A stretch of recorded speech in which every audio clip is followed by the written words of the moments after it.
সেজু বাবু, সেজন্য আমাকে অনেক মূল্যও দিতে হয়েছে।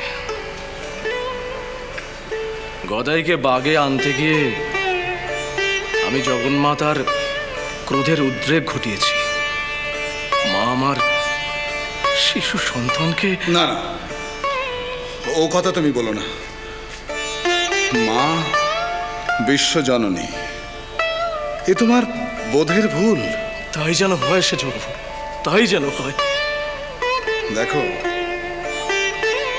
মায়ের প্রকাশ এই মন্দিরে শুধু তো দৈবী মহিমায় নয়, মায়ের প্রকাশের মানবিক ছবিও যথেষ্ট রয়েছে এখানে। নাহলে দেখো, এই আমি কি করে ওই পাগল ঠাকুরের মধ্যে শিবকালীর দর্শন পেলাম? মা আমাকে ওই দৃশ্য দেখালো কেন? আমি তো চাইনি। আসলে মা হয়তো বুঝেছিলেন যে আমার মনের মধ্যে সন্দেহ আছে। কি যে বলি সেজু বাবু, আসলে আপনি বড় মানুষ, আপনি রাজার বাড়ির জামাই, আপনি নিজেও রাজা। আপনার মধ্যে সন্দেহ সে তো স্বাভাবিক। ওর ব্যাপার স্যাপারের তল আমি খুঁজে পাইনি, অথচ ভাবুন আমি ওর জ্ঞাতি। ওর বাবা ঈশ্বর ক্ষুদিরাম চাটুর্যে আর আমার বাবা ঈশ্বর কানাইরাম চাটুর্যে সহোদর।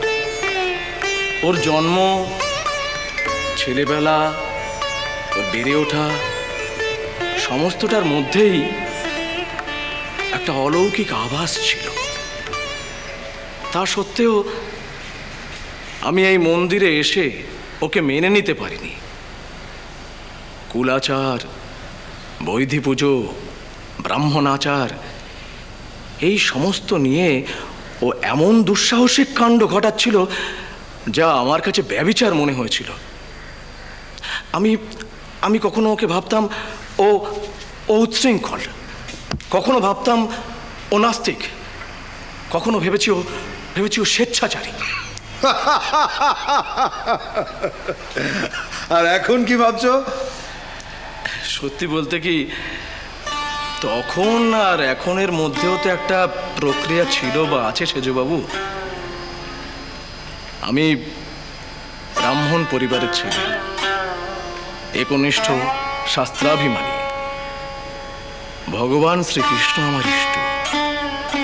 পেটের দায়ে আমি এই মন্দিরে চাকরি নিয়েছিলাম। এই শক্তিপীঠে ওর সাধনার উদ্দামতা প্রথমে আমাকে সহ্য করতে হয়েছিল জাগতিক চাপে। আমি ভেবেছিলাম গদাই হচ্ছে আপনাদের স্নেহধন্য। ওর বিরোধিতা করলে বা ওকে অস্বীকার করলে আমার অন্নবৃত্তি নষ্ট হবে। তাই প্রথমটায় আমি ওর দিক থেকে নজর ফিরিয়েছিলাম। কিন্তু ওর প্রচন্ড উদ্ভাস, ওর চোখ ঝলসানো আলোর ছটা আমাকে তাকাতে বাধ্য করেছে।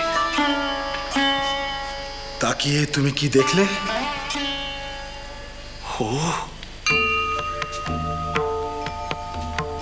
ও হচ্ছে মহাজাগতিক।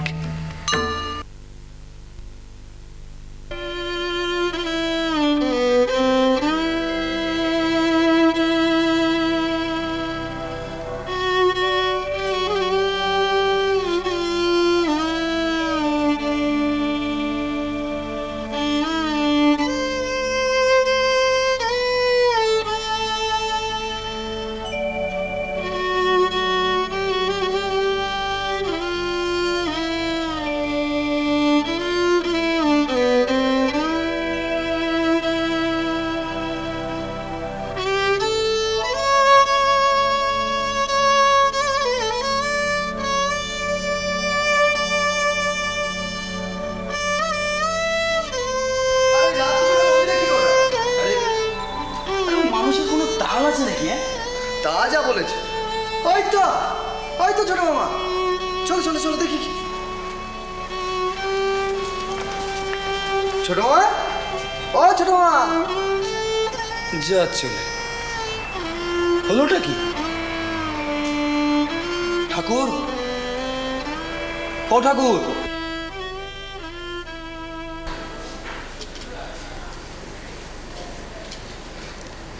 ছোট মামা, তুমি এখানে বসে আছো কেন?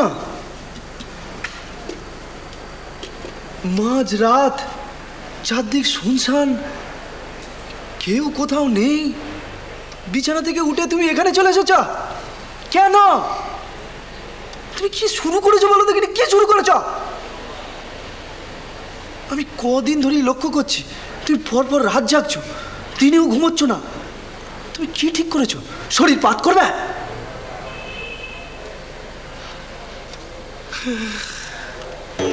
মাও বোধ হয় তাই চাইলে দিতে। আচ্ছা ঠাকুর, মন্দিরে বসে এসব কি অলক্ষণে কথা বলছো? তোমার কি ভয় ডর বলে কিছু নেই? একে তো বলো জাগ্রত দেবী। হ্যাঁ রে, হ্যাঁ তাই। দেখ না, দেখ আমার দিকে তাকিয়ে আছে। কাছে যা, নাকের সামনে হাত ধর, গায়ে পাবি নিঃশ্বাস পড়ছে। হ্যাঁ রে, হ্যাঁ আমি ছুঁয়ে দেখেছি। মায়েদের গা যেমন হয় ঠিক তেমন নরম, তুলতুলে। হ্যাঁ হ্যাঁ, বুঝেছি বুঝেছি। তা এখানে বসে করছো কি? জপ টপ ধ্যান তো করছো না? হ্যাঁ ঠিকই তো, ঠিকই তো। সে সুস্থির কি আর মা আমাকে দেয়? নাইতে দেয় না, খেতে দেয় না, ঘুমোতে দেয় না, সব সময় তাড়িয়ে নিয়ে বেড়াচ্ছে। আজকাল আমার চোখের পলক পড়ে না জানিস। আমি আরশির সামনে দাঁড়িয়ে দেখেছি, আমার দু চোখের পলক পড়ে না, পলক শূন্য। কি ভেবো বল দেখিনি? এরম করলে বাঁচবে তো? ছোট মা, তুমি না। কি জানি, এক এক সময় বড় ভয় হয় জানিস। কখনো নিজেই ভাবি শেষ পেশটায় পাগল টাগল হয়ে যাবো না তো।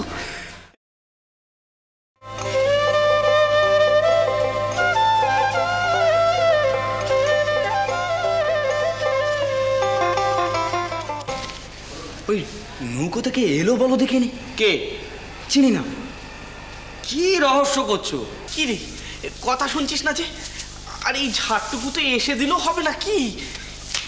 হলোটা কি? এই তোকে বললুম না একবার বকুলতলার ঘাটে যা। মুখের কথা খসাতে যেতে হবে। হ্যাঁ, খসাতে। কি করবো গিয়ে? একজনা এসেছে রে। হ্যাঁ, তাকে ডেকে নিয়ে আয়, আমার নাম করে।